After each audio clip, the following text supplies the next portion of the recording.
sensacional. Tem muita história pra gente contar. A gente vai ficar contando história aqui meia hora. Né?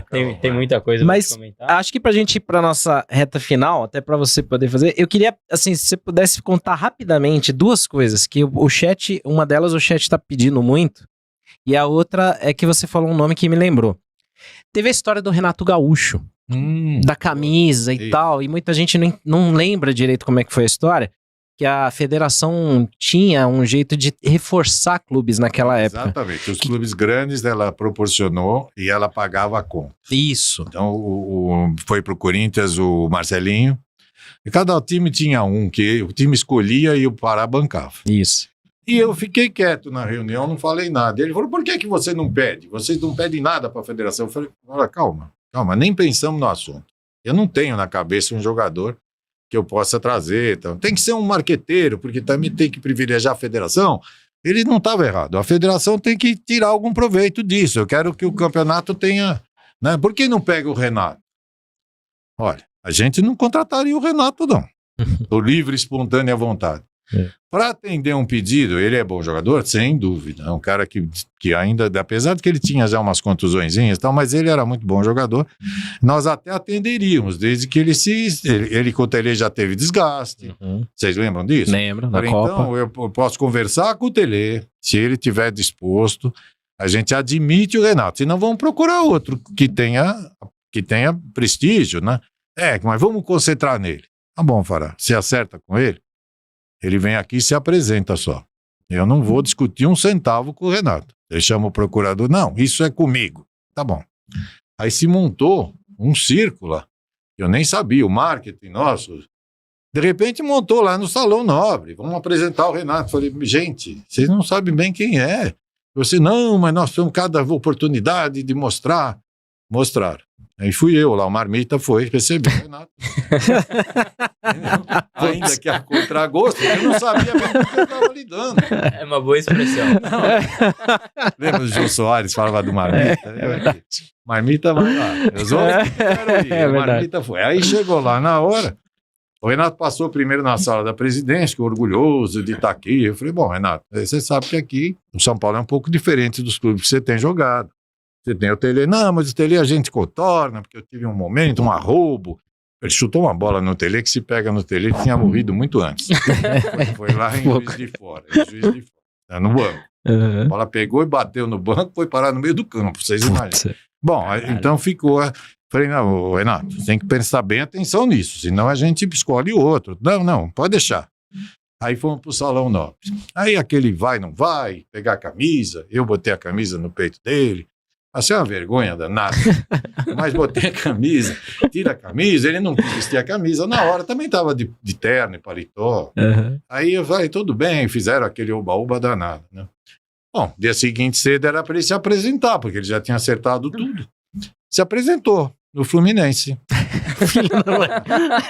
Foi exatamente isso, gente. Exatamente isso. Ele foi, eu falei que. E ele foi brigar com os caras na porta, né? Ele desce do carro, começa a discutir com o pessoal. Essa é uma outra ainda. É outra já com camisa do São Paulo, inclusive, né? Mas Então, ele era uma figura, né? Ele é marqueteiro, então ele falava, ninguém é mais marqueteiro que ele. Eu falei, eu não tenho a menor dúvida. São Paulo vai virar notícia toda hora, eu não tenho dúvida, mas tá bom. Fomos em frente. Também não podia contestar a federação em tudo. A ideia não era ruim. Ia dar um up no campeonato. Sim. Então eu não queria ser o espírito de porco, né?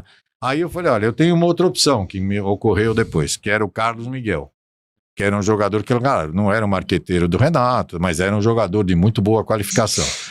E eu falei, olha, tem uma chance com o Carlos Miguel. Ele estava no Sport de Lisboa e ele está saindo, etc. E o procurador dele a gente até conhece, que era o Cristóvão Colombo, não sei se você lembra, Sim. Acho que era o Cristóvão Colombo. E ele está disposto a trazer o cara. Bom, eu falei, interessa. Ele gostou. Se você quiser, eu falo para ele conversar. Aí eles foram lá na federação acertar. E o Carlos Miguel foi muito útil ao São Paulo durante 1 ano, pelo menos. Ele jogou aquela final contra o Corinthians, ele e o Raí chegaram, né, depois da gente perder. Isso foi a grande surpresa. O São Paulo cresceu muito e ganhou o campeonato naquele jogo. Essa é uma outra história também. Mas aí nós usamos isso, então a coisa do Renato foi essa. A gente não teve chance de nada. Foi meio que a forceps, né? É o jeito dele, né? É o jeito dele. E a última, desculpa, a gente vai estender um pouquinho aqui, mas é porque é necessário aproveitar. Extrapolamos. Mas tem uma que pouca gente sabe. Você falou um nome que eu lembrei, mas em 93, eu já vi, depois dessa história sendo confirmada, que o Ronaldo Fenômeno foi oferecido pro Pimenta, não sei se chegou a você, ou pro Tele. Como é que foi essa história? Foi com o Calef. O Calef. Foi nas férias, né? Eu fui com a minha família viajar, tal, que eu sempre fazia no final do ano, o Calef assumia essa parte e tal. Na verdade, era uma férias coletivas de jogadores, então não estava acontecendo quase nada lá, estava tudo calmo. E o Calef era muito bom também, um excelente diretor. E teria o Pita e outro, que me escapa agora, não sei se era Reinaldo Pita e... Bom, não importa. Eles ofereceram o Ronaldinho numa condição de ficar com 50% do passe, o São Paulo pagar um XY, que eu não me lembro quando foi, e o Calef foi direto ao Pimenta, eu estava viajando, e levou essa proposta. Diz o Calef que o Pimenta olhou, achou que era muito caro, que eles ficar com 50% e não quis nem conversar. Diz o Calef, era bom vocês confirmarem com ele porque eu não posso falar coisa que eu não vivi. Sim. Senão você vira a chance de flertar com a leviandade aqui. Eu não quero. Mas eu sei que o Calef me passou essa história e ele vende essa história toda hora aí, só que ele viveu isso. Ele estava lá.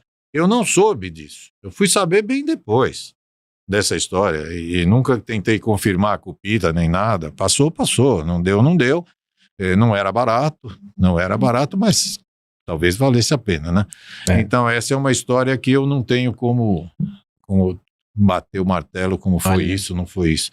Mas isso acontece no futebol. Olha, acontece em tantas coisas. É comum, né? E jogadores consagrados que você pega e dá tudo errado. São Paulo é um exemplo. Já teve algum flerte nesse sentido que você falou, pô, esse cara quando... caso a gente consiga contratar, ele vai ser um impacto e acabou não acontecendo? Com o Ronaldo? Algum jogador que você lembra, assim, que houve essa aproximação e que você... Perdeu. Teve uma que me chocou muito, que foi com aquele que foi um dos maiores jogadores da Copa do Mundo, que jogava... Não é Jorge? Ragi. Lembro dessa história. Nossa, Jorge Ragi. Nossa, Romênia. Eu acertei tudo com ele, rapaz, por fax. Na época era fax. Fax daqui, fax de lá. Muito bem. Um contrato de 1 ano e meio. Caramba. Falei, bom. E aí, chegou na hora final, ele não vai mais. Como assim? Mas nós acertamos tudo. Tudo que... A mulher dele viu um programa com o Rio de Janeiro, com a favela do Rio de Janeiro. Pô, tu não lembra. Ela falou, aí eu não vou. Assim. Encerrou-se o assunto. Caramba. Já tinha... O Raj era um fenômeno de jogador. Pô. Eu fiquei num entusiasmo tremendo, quieto ali, para não comemorar muito, mas feliz com uma contratação excepcional, né? Bombástico. Ele tinha feito uma Copa do Mundo fantástica. Foi, 94 ele foi... 96, Jorge Raj. E não deu certo. Isso frustrou bastante. Putz. Mais alguma, mas vai longe, o programa não vai dar conta. Mas perfeito. A história do Toninho Cerezo é bonita, essa vale a pena. Depois o Flávio conta aí. Perfeito.